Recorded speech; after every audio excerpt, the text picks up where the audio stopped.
Okay, so what starts out as a surprise anniversary trip, well, it takes a really dark turn. We're talking about uncovering a tragedy that's been buried, and I mean deeply buried, for an entire decade.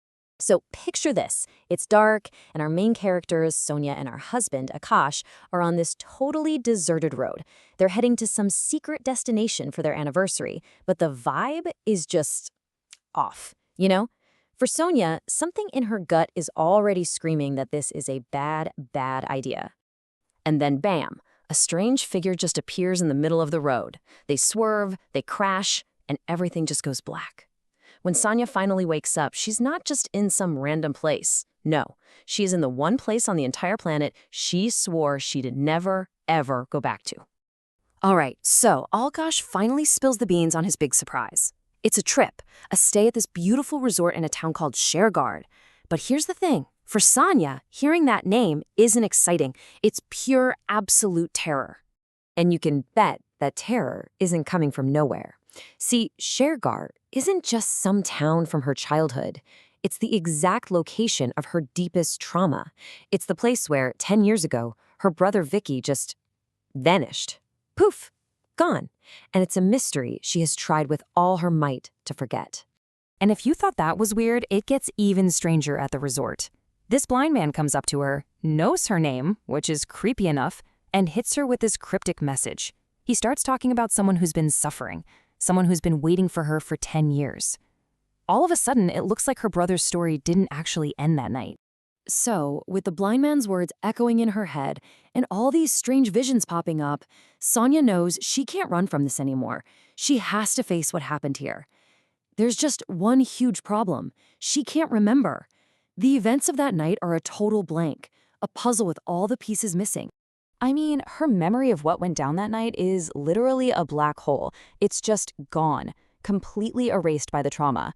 But the horrible reality of it, the truth she blocked out, well, that's still there. And it holds the answer to everything.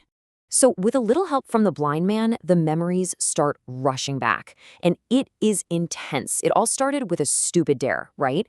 Vicky, Sonia, and their friend Maya decided to go into this notorious haunted house. But inside, it wasn't just a ghost. They found another girl who'd gone missing. And when the spirit attacked them, Vicky, he made the ultimate choice. He held it off, pushed Sonia and Maya out a window to safety, and got trapped. He literally sacrificed himself to save her. And she had no memory of it. None. Okay, so now Sonia finally knows what happened to her brother, but that just opens up a whole new can of worms, doesn't it? Who is this ghost in the house, and why is she so fixated on trapping the souls of kids? Well, there's one other person who was there that night, who knows what really happened. Maya, their friend who escaped with Sonia. But when they go to find her, they hit another tragic dead end. Maya died 3 months ago, apparently just eaten up by the guilt of a secret she'd been keeping all this time. But in Maya's room, they find a clue, a photograph, and it gives them a name, Anamika. The ghost has a name, and she wasn't just some random entity haunting a house. She was a real person, a tutor who used to teach the local kids, including Maya. And her story? It's just so tragic. You see, Anamika had lost her own son in a nasty custody battle, so the kids she tutored, they became her whole world. But then, one by one, their parents stopped sending them to her. That loneliness, that feeling of abandonment, it was just too much.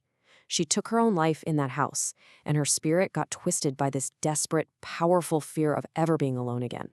So, whilst they know all this, Sonia's goal just snaps into focus.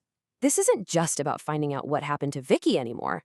No, this is about setting him free. Freeing his soul and the souls of all the other children Anamika has trapped in that house. But I mean, how do you even begin to reason with a ghost that's completely lost in its own grief? Well, you don't. You find the one person on Earth who might be able to reach the woman she used to be, her son, Ajay. They track him down, and he's totally shocked to hear what happened to his mom, but he agrees to help them. The blind man lays out a plan for them. It's clear, it's direct, and it is incredibly dangerous. 4 steps. First, they have to go back into the house. Second, they have to find the actual physical remains, the skeletons of the kids she's trapped. Third, Ajay has to confront his mother's spirit face to face. And fourth, They have to burn those remains. It's the only way to release their souls. Stepping back inside that house, you can just imagine the dread. The air is heavy.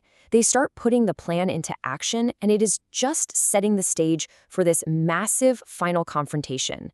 But this isn't about fighting some monster with brute force. This is about trying to heal a deeply broken heart. And then Sonia finds him. She finds Vicky's spirit.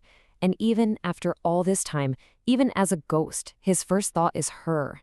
He's begging her, "Don't put your life in danger for me. Go, run from here."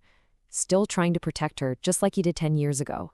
So Akash is just about to set the remains on fire when Anamika appears, and she is pure rage, a terrifying, vengeful spirit. But then she stops, just freezes, because standing right in front of her is the one face she never thought she'd see again. Her son, Ajay. And Ajay, he doesn't scream or fight. He just talks to her. He pleads with his mother, telling her he's sorry he wasn't there, showing her this old locket with a picture of the two of them inside. He's not just asking her to free the children, he's asking her to free herself. And you know what? It works. Seeing her son, hearing his love and his forgiveness, it's like it breaks the spell. All that grief and rage just melts away, and she lets them go. All 5 souls she'd been holding on to, including Vicky, are finally released, and in doing so, she finds her own peace too. And in that moment, Sonia gets something she probably thought was impossible. She gets to say a real, peaceful goodbye to her brother, the brother who gave his life for her. His spirit is free, and in a way, so is she.